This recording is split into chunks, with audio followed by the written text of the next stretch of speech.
Y continuamos con el cuestionario de la lección 5. Pregunta 17. ¿Significa esto que a los servidores del Cristo se les piden sacrificio o renunciamiento? Esto no significa que se le pidan sacrificios ni renunciamientos. Nada, absolutamente nada se les exigirá. Todo lo irán deseando ellos mismos. Y solo cuando ellos lo deseen, cuando sientan en su alma el anhelo de obtener ese estado vibratorio, les serán dados los medios y la forma de lograrlo. Pregunta 18. ¿Por qué es necesario que aquellos que deben actuar en ambientes en los que se carece de conocimiento espiritual mediten y se concentren muy frecuentemente?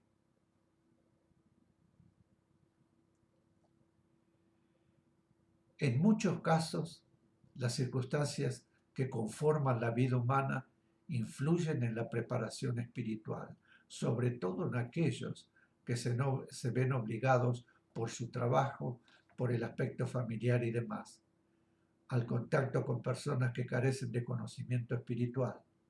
Como no es posible en esos casos hablar ni obrar en forma abiertamente misionera, es menester adaptarse al ambiente en el cual se debe actuar, lo cual obstaculiza un tanto el mantener la forma misionera de pensar, de sentir y de obrar.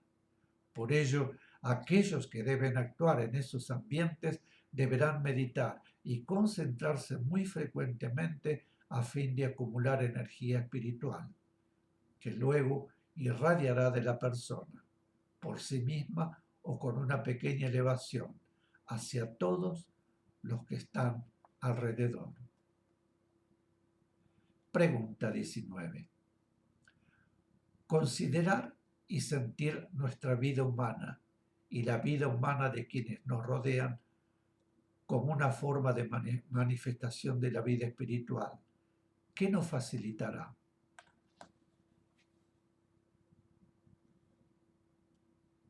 Si no se procede a hacer esa acumulación de energía espiritual, llegará un momento en que el aspecto misionero parecerá lejano y ajeno a la vida humana.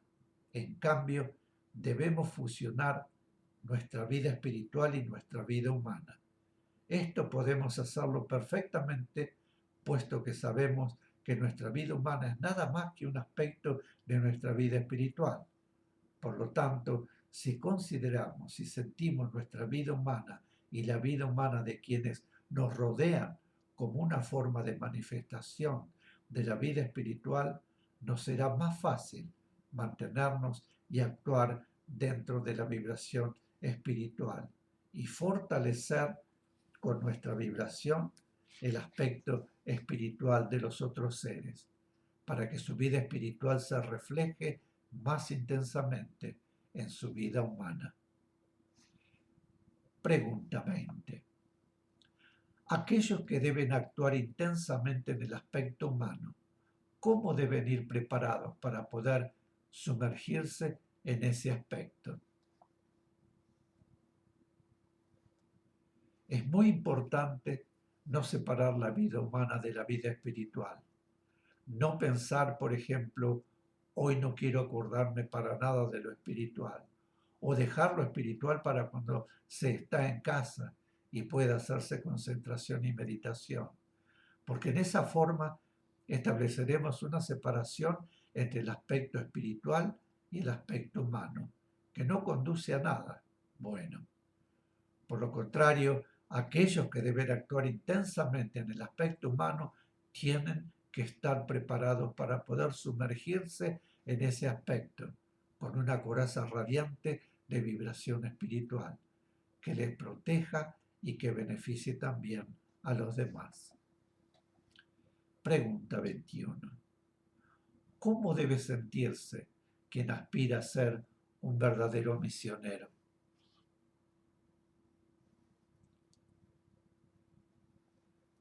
Debe sentirse en todo momento espíritu misionero en acción, puesto que ya sabemos por las enseñanzas que los misioneros son espíritus misioneros que han venido a este mundo a realizar una tarea espiritual determinada. Por lo tanto, en cualquier momento, en cualquier actividad o circunstancia, debemos siempre recordar que somos espíritus misioneros y por lo tanto no debemos permitir que la vibración humana, la vibración física, la vibración material debilite nuestra vibración espiritual misionera. Pregunta 22. ¿Con qué finalidad todos nos será expuesto y explicado con la debida claridad?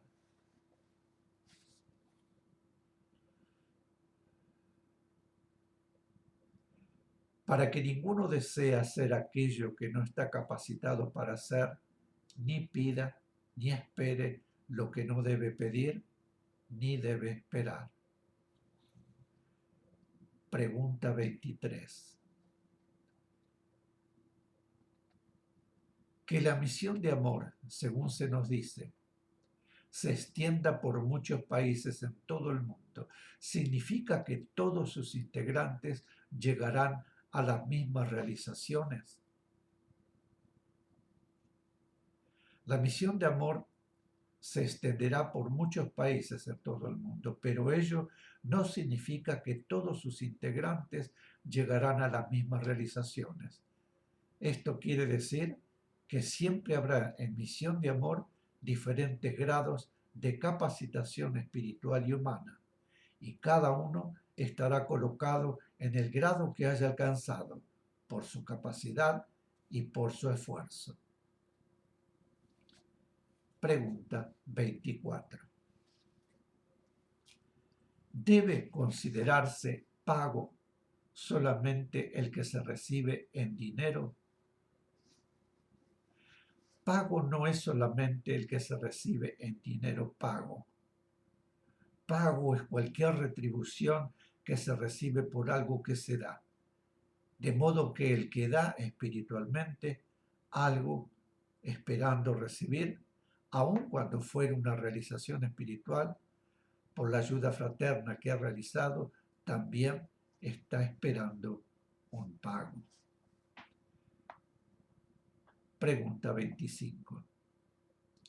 ¿Qué abarcará la tarea de la misión de amor?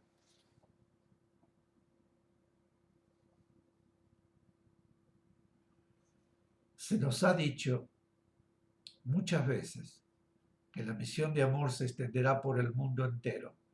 En un principio suponíamos que los misioneros deberíamos ir por el mundo llevando la palabra y los hechos de la misión de amor en forma un tanto mística, pero ahora sabemos que la tarea de la misión de amor abarcará todos los aspectos de la necesidad humana, de purificación y evolución, en las distintas facetas de las actividades de los hombres. Pregunta 26. ¿Cómo debemos considerar la religión a religión universal y a todos sus grupos?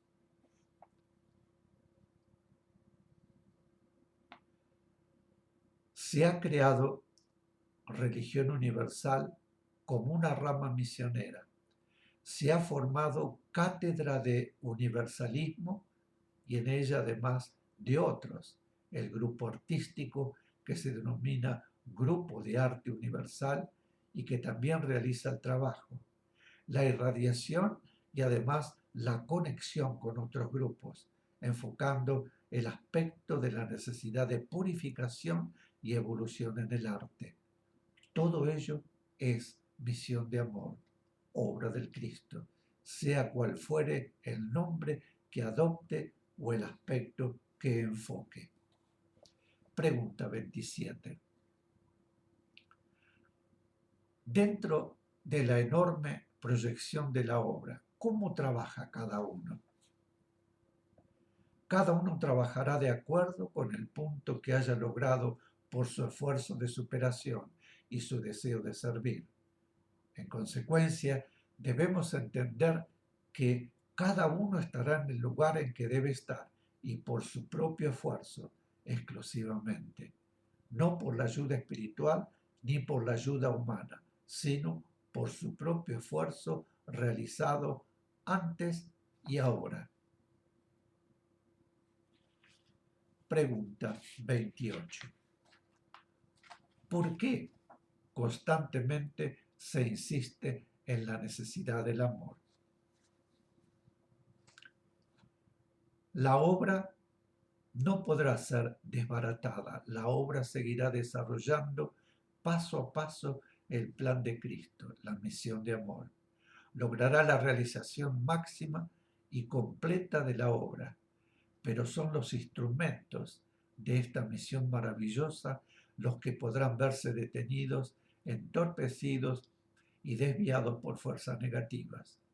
Es por eso que constantemente insistimos en la necesidad del amor, porque el amor es la purificación interna, es la purificación de sus almas, es el escudo, el salvoconducto que les llevará espiritualmente sanos y salvos hasta el final de la jornada, atravesando por entre las furias desatadas de las fuerzas negativas que tratan y tratarán de interponerse a su paso. Pregunta 29. ¿Debemos extrañarnos de que repentinamente un estudiante misionero sea separado del grupo o las circunstancias le impidan seguir concurriendo? Son dos aspectos de la separación. Puede ser separado directamente o puede ser separado indirectamente. Cuando, no habiendo logrado la vibración misionera de amor, fe y humildad, constituyéndose en consecuencia en un elemento desarmónico en el grupo, recibe la respuesta de la ley. Pregunta 30. ¿Alguien en el espacio o en la tierra podrá impedir la realización de la obra crística? Todos los hechos que puedan presentarse bajo un aspecto que pudiera significar un intento de realización obstructora serán hechos permitidos por los seres superiores para poner de manifiesto claramente las intenciones, las finalidades, las ambiciones y todo aquello negativo que puedan algunos seres albergar en su alma, escondido bajo apariencia de pureza o de adhesión, pues ello es absolutamente imposible de mantener dentro de la misión de amor. Mis queridos, hacemos un corte y volvemos enseguida. Gracias.